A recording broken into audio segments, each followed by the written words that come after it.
नमस्कार, ground reporter में आप सभी का स्वागत है। मैं हूं आपके साथ कृतिका। बुलेटिन की शुरुआत बड़ी खबर के साथ करेंगे। एक बार फिर से दिल्ली एनसीआर की हवा जो है वो बिगड़ती हुई नजर आ रही है।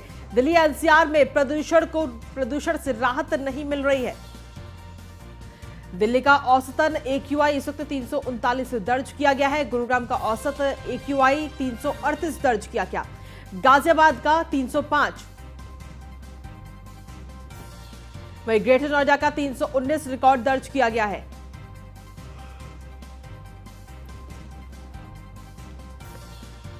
तो आपको बता दें कि इस वक्त लगातार दिल्ली एनसीआर में जो पॉल्यूशन है, जो प्रदूषण है, उसका स्तर लगातार बिगड़ता हुआ नजर आ रहा है। हालांकि अभी बीच में कुछ दिन पहले एक्यूआई जो है वो 500 तक भी पहुंच गया था। फिलहाल की अगर बात करें तो 338, 339 एक्यूआई दर्ज किया जा रहा है। दिल्ली की अगर बात करें तो दिल्ली में 339 एक्यूआई दर्ज किया गया। इसके अलावा गुरुग्राम में एक्यूआई 338 दर्ज किया गया है।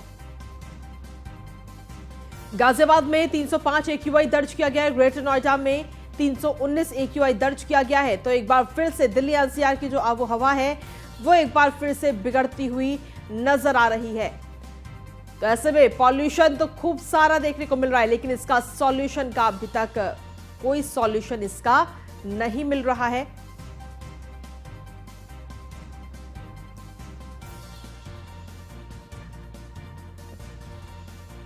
गाजियाबाद का एक्यूआई 305, ग्रेटर नोएडा का एक्यूआई 319 रिकॉर्ड दर्ज किया गया है। एनसीआर में जो प्रदूषण है वो एक बार फिर से बिगड़ रहा है।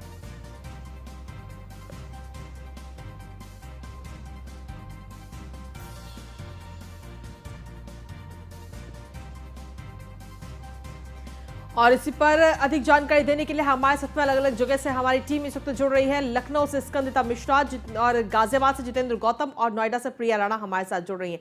साथ ही बुलंदशहर से परविंदर लोधी भी हमारे साथ आपसे कुछ ही देर में जुड़ेंगे। सबसे पहले स्कंदिता, आपसे ही मेरा सीधा सवाल है कि किस तरीके से अगर लखनऊ की अगर बात करें तो वहां पर पॉल्यूशन की क्या कुछ स्थिति अभी है?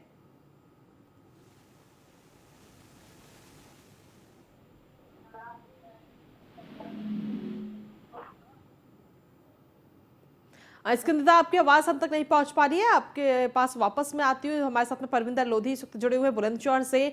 परविंदर, देखिए, बुलंदशहर की अगर बात करें तो दिल्ली एनसीआर से ही जुड़ा हुआ क्षेत्र है, तो ऐसे में वहां पर प्रदूषण के क्या कुछ हालात हैं अभी फिलहाल?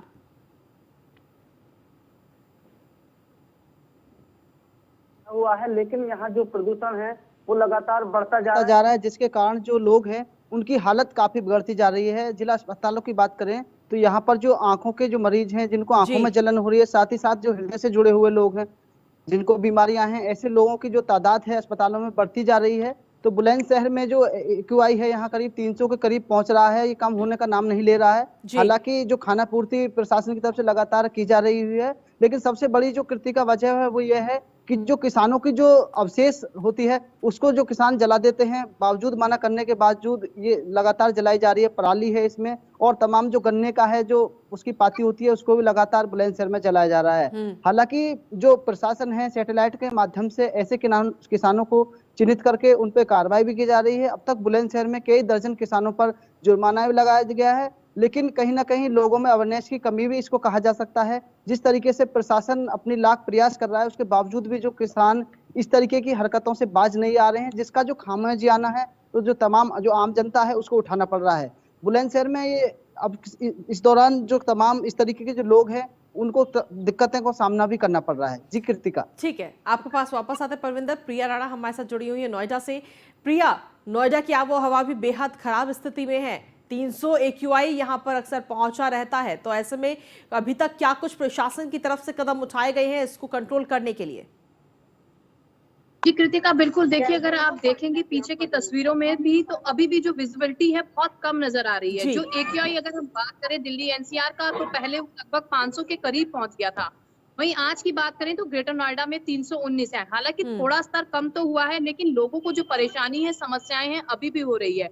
वहीं अगर हम बात करें नोएडा अथॉरिटी और ग्रेटर नोएडा अथॉरिटी दोनों की, तो उनकी तरफ से जो है पानी का छिड़काव लगातार सड़कों पर किया जा रहा है। बल्कि जो पेड़ पौधे हैं, जो बड़े बड़े पेड़ हैं, उन पर बहुत ज्यादा डस्ट जम गई है, तो उसको जी। भी वहां पर उनकी धुलाई का काम भी चल रहा है। लेकिन अभी जो पोल्यूशन का स्तर है, देखिए बिल्कुल भी कम होने का नाम नहीं ले रहा है। अगर हम बात करें तो देखिए एक्यूआई जो है हालांकि कम नापा गया है पहले से, वहीं अगर आप पीछे की तस्वीरों में इस वक्त देखेंगे तो विजिबिलिटी बिल्कुल कम है। हाई राइज की जो बिल्डिंग है बिल्कुल आपस में नजर ही नहीं आती है। हालांकि लोगों को देखिए कृतिका काफी परेशानी हो रही है, आंखों में जलन है, देखिए गले में खराश है, वहीं अस्थमा के मरीज हैं जो सबसे ज्यादा परेशान है। वहीं अगर हम बात करें नोएडा में तो देखिए प्रदूषण के बढ़ते स्तर को देखते हुए स्कूलों को भी बंद किया गया था। 9 नवंबर को बच्चों के स्कूल खुले। हालांकि देखिए क्योंकि बच्चों की पढ़ाई बहुत ज्यादा असर पड़ता है, उसके बाद छुट्टियां भी की गई, अब स्कूल खुल गए हैं, लेकिन जो प्रदूषण का स्तर है अभी भी कम नहीं हो रहा। बच्चों को भी आंखों में काफी जलन हो रही है, जिसकी वजह से डीएम ने ये फैसला लिया था। अब देखना होगा कि प्रदूषण का स्तर जो लगातार बढ़ रहा है तो उसको कमी करने के लिए जो प्राधिकरण है लगातार प्रयास तो कर रहा है, लेकिन बावजूद उसके थोड़ा बहुत कम होता हुआ नजर आ रहा है। लेकिन लोगों की जो समस्याएं हैं वो जी। कम नहीं हो रही है। हर बार इस तरीके से पोल्यूशन बढ़ता है, लोगों को समस्याएं बढ़ती हैं, लोग बीमार हो रहे हैं। वहीं अगर हम बात करें तो दूसरी तरफ डेंगू और वायरल चल रहा है, अस्पताल भी फुल है। वहीं कुछ लोग पोल्यूशन से भी बहुत ज्यादा बीमार होते हुए नजर आ रहे हैं। वहीं अगर हम बात करें मार्केट्स में, तो मार्केट्स में अब हमें दिखाई दे रहा है कि जो कोरोना काल में लोग मास्क लगा के चलते थे, अब खुद सड़कों पर मास्क लगा रहे हैं, सूती कपड़े का गीला मास्क जी। लगाते हुए नजर आ रहे हैं, ताकि जो वो डस्ट है अपने अंदर अब्सॉर्ब ना कर पाए। और खुद ही हमें क्रिटिकल प्रिकॉशंस लेने होंगे, क्योंकि पॉल्यूशन का स्तर है जो हमें अभी भी नजर आ रहा है। तो बिल्कुल। ठीक है प्रिया, आपके पास वापस आते हैं। स्कंदिता, आवाज मिल पा रही है मेरी? जी। स्कंदिता, लखनऊ में क्या कुछ स्थिति है प्रदूषण को लेकर? देखिए, अगर लखनऊ की और तमाम आसपास के जो इलाके हैं उनकी बात की जाए तो यहाँ पर जो एयर पोल्यूशन है वो लगातार बढ़ता जा रहा है। और सुबह के टाइम और शाम के टाइम में जो है वो एक बदली छाई रहती है, जहाँ पर धुंध धूल लगातार जो धूल के कण कण हैं वो ज़मीन पर गिर रहे हैं। तो कहीं ना कहीं जो लोग हैं जो कुछ पहले से बीमारियों से ग्रस्त हैं उनको ज़्यादा समस्या हो रही है।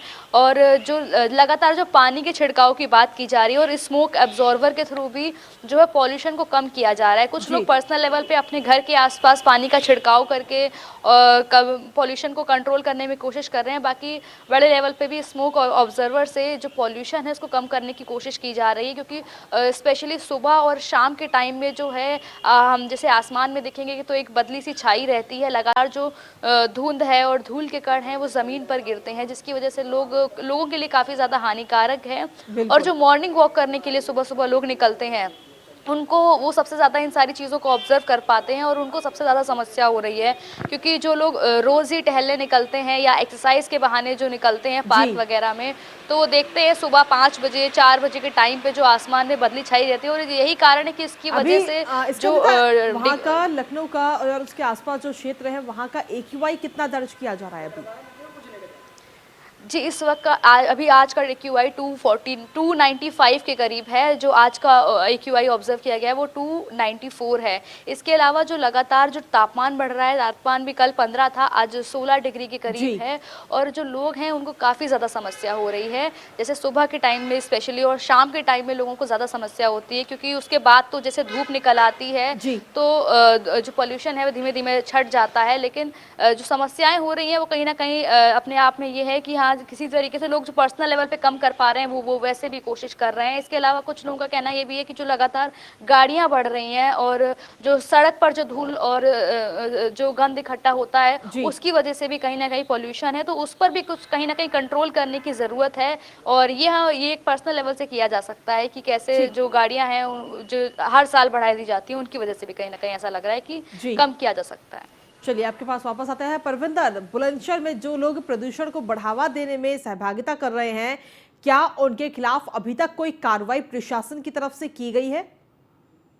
जी, निश्चित तौर पर कृतिका, देखिए जैसे बुलंदशहर की आबो हवा लगातार खराब हो रही है, उसके बावजूद लगातार जो बुलंदशहर प्रशासन ने कई बार किसानों को ये चेतावनी दी है, साथ ही साथ उनको इस तरीके से अवगत भी कराया गया है। साथ ही जिला प्रशासन ने खुद इसको लेकर, जो बुलंदशहर के कलेक्टर हैं सीपी सिंह, वो बेहद संजीदा हैं, लगातार वो बैठकें भी कर रहे हैं, तमाम आला अफसरों के साथ भी ये दिशा निर्देश उन्होंने दिए हैं कि इस तरीके की जो पराली है उस पर रोकथाम लगे। लेकिन किसान उसके बावजूद भी कृतिका बाज नहीं आ रहे हैं। तमाम ऐसी जगह देखने को मिली हैं जहां पर सैटेलाइट के माध्यम से प्रशासन ने कार्रवाई की है।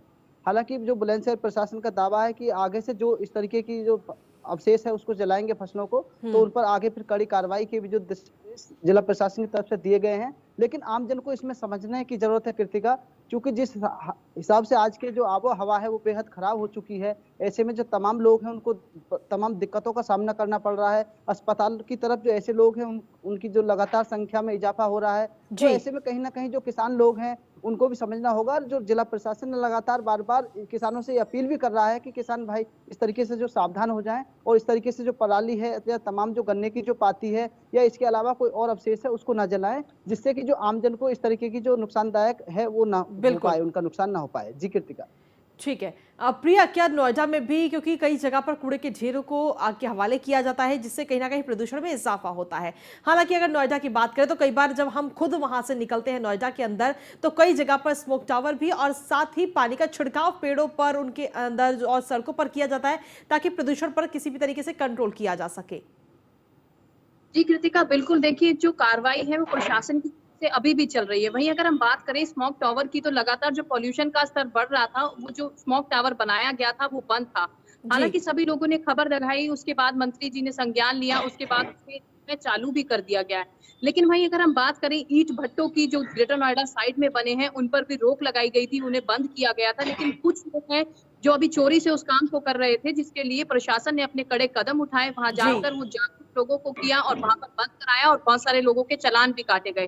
क्योंकि कृतिका देखिए साफ तौर पर ये आदेश दिए गए थे कि कोई भी कंस्ट्रक्शन साइट है, अभी जब तक कि जो प्रदूषण का स्तर है कम नहीं हो जाता तो उन पर रोक लगी है। लेकिन बावजूद जो बिल्डर है अपनी मनमानी यहाँ भी दिखाते हुए नजर आ रहे थे। लगातार कंस्ट्रक्शन का काम चल रहा था, वहां पर जो है प्रशासन के द्वारा उनके चालान काटे गए हैं।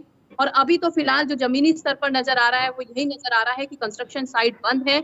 वही जो प्राधिकरण है वो कड़े कदम उठा रहा है। जगह जगह पर अगर हम बात करें, जो देखिए एक मोटी मिट्टी की परत जो हमें सड़कों पर देखने के लिए मिलती थी, वहां पर भी सफाई अभियान जो है नोएडा प्राधिकरण के द्वारा चलाया जा रहा है। वहीं पानी का इस्तेमाल किया जा रहा है जिससे कि प्रदूषण का स्तर कम हो। क्योंकि देखिए आशंका बताई जा रही थी कि बारिश होगी, बारिश होने से पोल्यूशन का स्तर कम होता हुआ नजर आएगा।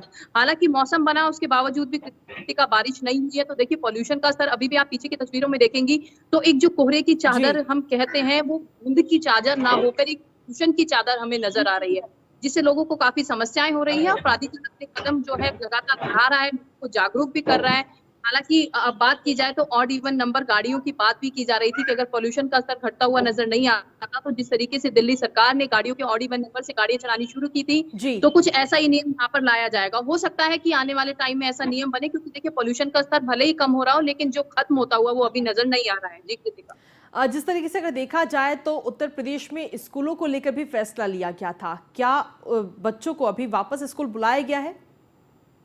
जी कृतिका, देखिए जो स्कूल बंद हुए थे वो 9 तारीख से फिर से खुल गए हैं। बच्चों के स्कूल खोलना बहुत जरूरी था, क्योंकि देखिए बच्चों की लगातार छुट्टियां हो गई थी।